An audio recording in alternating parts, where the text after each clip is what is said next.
বইয়ের কারণে নিজের মা আর বাবাকে বৃদ্ধাশ্রমে রাখে আসে এই পাঠাগুলো।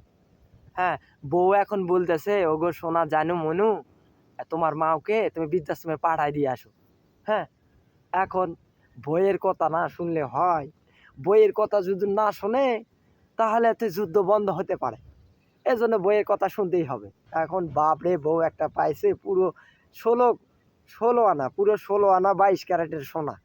এখন বইয়ের কথা যদি না শোনে, বাবু রাগ করে, বাবুর রাগ ভাঙাতে তো অনেক কষ্ট হবে।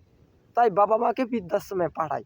আরে বলদার ঘরে বলদ, তুই যে এত বড় হয়েছিস, তুই যে বড় বড় বিশিষ্ট ব্যবসায়ী হয়েছিস, বিশিষ্ট সমাজসেবক হয়েছিস, বিশিষ্ট টাকাওয়ালা হয়েছিস, ব্যাংকে ব্যাংকে প্রচুর টাকা হয়েছে, কার কারণে রে? তোর মা বাবার কারণেই কিন্তু তুই বড় হয়েছিস। তোর বাবা মা যদি জন্মের পর থেকে তো কামলা বানায় রাখতো, তাহলে তুই তো এতদিন টাকার মুখ দেখতি না। হ্যাঁ, টাকার মুখ কখনো দেখতি না। এখন নিজের মাকে মা বলে না, আম্মা জান বলে। হ্যাঁ, শাশুড়ি হয় আম্মা জান। হ্যাঁ, আর বাপ হলে তা ওই মশাই, শ্বশুর হলো আব্বা জান। ঘটনা হচ্ছে এটাই। হ্যাঁ, নিজের বাবা মাকে আপেল সেব কমলা কিচ্ছু খাওয়ায় না। যখনই জানে মনের বাবা মার কথা বলে, তখনই শ্বশুর আব্বা শাশুড়ি আম্বার জন্য বড় বড় আপেল কাঁঠাল কমলা লিচু পেয়ারা যত যা আছে, হ্যাঁ, দুম্বর মাংস পর্যন্ত নিয়ে যায় শ্বশুর বাড়ি, যে আমার আমার শ্বশুর আব্বা খান খান, আপনি খাবেন না কেন?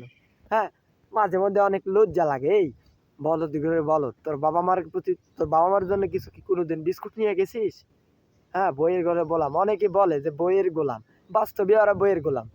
হ্যাঁ, নিজের বাবা মাকে বৃদ্ধাশ্রমে পাঠাই দিয়া, হ্যাঁ, নিজের শাশুড়ি আম্মা জান বলতেছে, আব্বা জান বলতেছে, হায় রে আদরের হচ্ছে যে বউ রে, ওইরকম বউ আর কই পাওয়া যাইবে? হ্যাঁ, মা হারাইলে তো আর একটা মা আছেই, ওনার শাশুড়ি আম্মা জান। আর বউ হারাইলে তো বউ পাবে না। এই জন্য মন করে যে বইয়ের মন জোগাইতে হচ্ছে যে নিজের মাকে বৃদ্ধাশ্রমে পাঠাই দিয়া, হ্যাঁ, শ্বশুর শাশুড়ির জন্য কমলা লিচু মালটা টালটা লেলিয়ে যায়, যাতে শ্বশুর অসুস্থ না হয়ে পড়ে। মরবি রে পাগলা, মরবি আজ না, সময় আছে। সময় ঘুরতে কিন্তু সময় লাগে না। গাড়ির চাকা যেরকম পাংচার হয়, সেরকম সময় ওই রকম চেঞ্জ হয়ে যায়। এখনো সময় আছে, ভালো হয়ে যাও।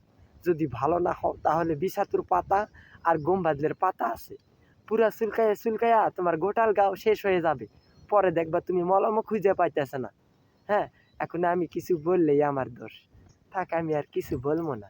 এখন আপনারা কমেন্টে সবাই বলে যাবেন। যদি ভালো কিছু বলে থাকি তাহলে অবশ্যই কমেন্টে কিছু বলে যাবেন। আর যদি খারাপ কিছু বলে থাকি তাহলে ঠেলা দিয়া ভিডিওটা একটু ভাইরাল করে দিন।